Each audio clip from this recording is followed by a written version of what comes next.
So welcome folks, here's another episode of Rumble.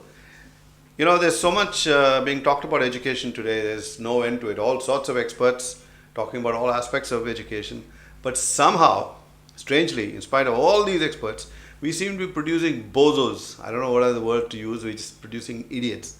They can neither talk, they can neither convey a message properly. You tell him something, he'll convey something else. So there is something fundamentally wrong with the way schools are run, teachers are teaching, students are accepting knowledge.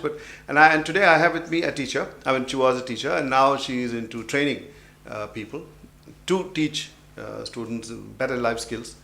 So let me just get straight into it. So welcome to the show, Kalpana. Thank you so much, Mr. Madhav. Yeah, I just fascinated with this whole business of education. There seems to be no end to the dropping standards in our country. Yes. So why do you think it's happening?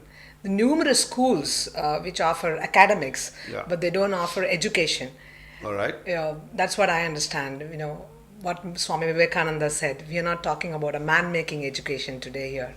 We're talking about scoring marks. Okay. And education here is just considered as your 10th standard and both. So where does this rot start and where does this rot end? I mean, is it the school system making it like that, or Definitely. the onward colleges asking for students like that? Who is actually driving this No, it is lowering not, standards? Definitely, it is because what we have set up to do in the end. The education is working towards getting a job. Okay. So it is all towards I'm studying because parents say that at home. He needs to get a job. You need to get a job. You need this kind of a salary to live. We are normal middle class people. Yes. This is exactly what the parents talk to children. So we don't have any wealth. So you have to study. Okay. I have mean, a job. that's a good I have a option. job. Nothing wrong so with that. I have a job. So you have to get a job. So there's Okay. nothing which makes a student or a child a leader in society. Okay. You're a follower most of the time. That is exactly what is the mindset which is created right from your from So is child. it play safe and Yes, exactly. be employed and be employed. It's a service-oriented kind of a setup. You have a government job or you take up a non-government job. Okay. And today, the last 20 years, you have the attraction towards the IT.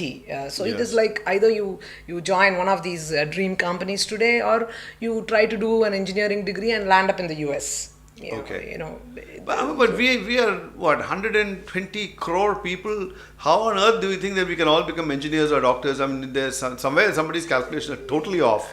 So what is it that makes people still go for these two lines of work? I mean, engineering and medicine. Yes, because today it is a big business. Education is not like it is a way in which you can attract more number of students to your institute. Okay. And there is a lot of money, and you have a lot of people who are non-educational professionals who run schools today. Okay. So They it's a are business. businessmen. They Okay. are businessmen. They do not have So they want a any return kind of, on their investment. Yes, exactly. You have a lot of guys who have made a lot of money doing other businesses who would like to invest in this business for making more money or playing it safe and continuing a trust or a name which they build on the education. Okay. Or you have politicians Okay. who have earned so much of money in this Need to hide country it through away. these scams. So what do they do with that kind of money? So they invest it through So dishonest means of making money ends up in it's so much of educational institutions which are run, which don't have any By the way, education management Okay. profession. Have you ever met any of these vice chancellors?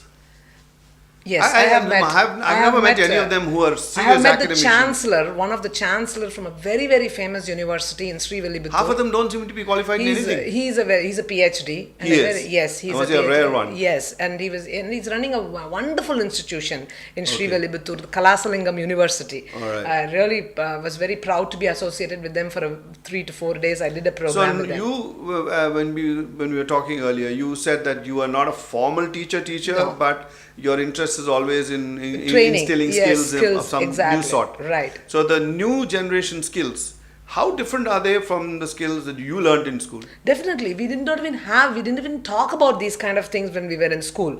We were just, we finished. But you did pretty well for yourself. So why do you say that your education which you got is not Yes, enough? maybe because we were in a metro. Only Okay. reason, and then you have educated parents who introduce you to few things, which Mm-hmm. but not to the level today. Students are, more educated. I think IT has definitely given a different turnaround to the whole idea of education. Has it spoiled it also? I wouldn't definitely, nothing can spoil anything. It is, it is something which is different for India. It was different at that point in time. And today we are able to understand that many of the students from the rural areas want to come to this Chennai or a Bangalore or a Pune or a Hyderabad and work here. Okay. That is, like today is, they want to come here and work.